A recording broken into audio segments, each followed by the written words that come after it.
অস্ট্রেলিয়ার একটি রেপটাইল পার্কে সম্প্রতি জমা দেওয়া হয়েছে একটি দৈত্যাকার এবং বিষাক্ত ফানেল ওয়েব মাকড়সা, যা পার্কের ইতিহাসে সবচেয়ে বড় হিসেবে বিবেচিত।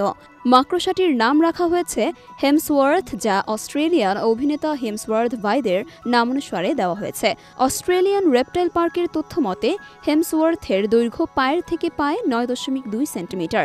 এটি পার্কের আগের রেকর্ডধারী মাকড়সা হারকিউলিসকে ছাড়িয়ে গেছে, যার দৈর্ঘ্য ছিল 7.9 সেন্টিমিটার।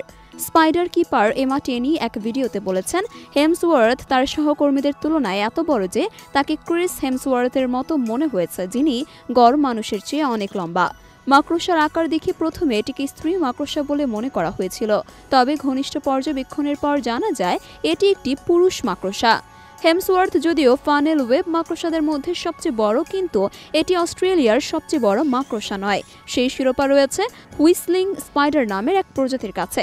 এই প্রজাতির মাকড়সার দেহের দৈর্ঘ্য 6 সেন্টিমিটার এবং পায়ের পরিধি 16 সেন্টিমিটার পর্যন্ত হতে পারে।